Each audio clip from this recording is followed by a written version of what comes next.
Салам достор, сиздерге мен бүгүн өзүм жашаган айылды көргөзүм келди. Негизи мен өткөндөгү биринчи видеодогу айткан чоң шаардын жанында. Өзүм ушуга кичинекей айылда жашаганды жакшы көрөм. Эмне дегенде бул жак тынч, мындай үйлөр кооз, тынч, жакшы жомоктогудай кылып, жакшы кылып жасап коюшат. Ошол себептен айылга жашаганды жакшы көрөм. Ошол себептен ушул айылда акыркы 2,5-3 жылдан бери ушул айылда жашап атам.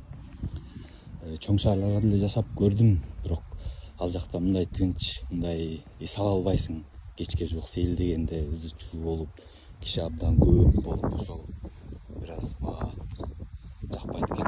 Анткени өзүм деле айылда чоңоюп өскөн балам. Балким ошол себептен болсо керек. Ошол достор, мына жалпысынан ушундай. Мындай карасаңыздар, тынч, эч ким жок. Жакшы бир нерсени ойлонуп, кыялданып, ары бери сейилдесең абдан жакшы да бул жакчы. Мага ошонусу менен жагат. Негизи жалпысынан Германия техникага, машинага бай өлкө. Мисалы, ар бир үйдүн алдында жок дегенде 2 машина турат да. Анан мондай сыяктуу өзү менен алып жүрүүчү автодом деп коет го. Ошондойлор да көп, сүйрөп алып, эс алчу жерлерин эс алып кыдырганды жакшы көрүшөт немистер. Мындай гараждарында да андай кызыктуу машиналарды ошентип сакташып, коллекция кылып, ушундайды дагы жакшы көрүшөт. Бул нерсе бирок мага да жагат абдан. Машинаны мол үй абдан жакшы экен. Эшигинин алды айланып, сон кылып жасалыптыр. Кыргызстанда бизге да айылдарыбыз ушундай болуп өнүгүп өсүп, ушундай состоянияга келип калсак, ушундай акыбалга эч кимден коркпойт, эшиктин алдын тозбойт, тилеген забор кылып, анын үстүнө да еще дагы бир 20-30 сантиметрлик жандай темирлерди эч ким кирбесин деп ушундай бир өзүбүздү ушинтип камай беребиз го үйгө.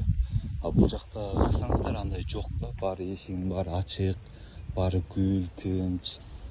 Бул жакта менталитет ошондой, балким биздики дагы кийин ушундай бир жакшы абалга келет чыгар деп үмүт кылабыз. Биздин айылдарыбыз ушундай баары таза, тыкаан болуп турса, эмнеси жаман. Достор. Анан достор, мен сейилдеп жүрүп бир жерге келип такалдым да. Карасаңыздар, бул жерге жарнамасын коюп коюптур. Анан гаражына ушундай немени жасап коюшуптур, магазин. Бизче самообслуживание деп койсок болобу, билбейм. Келесиң, өзүңө керектүү, мына жакта пияз турат, картошка, жумуртка, ушундай нерселер турат. Келесиң, өзүң акчаңды таштап, өзүңө керектүү нерсени алып кете бересиң. Мына акчаңды болсо могул жерге таштайт экенсиң. Мына бул жерден тыйын менен же акча менен ушул жерге таштап, өзүңө керектүү картошка, жумуртка или пияз алып кетсең болот экен. Эч кимди урдабайт, же болбосо бул жакта алма турат. Вообще сонун баары бирине ишенет.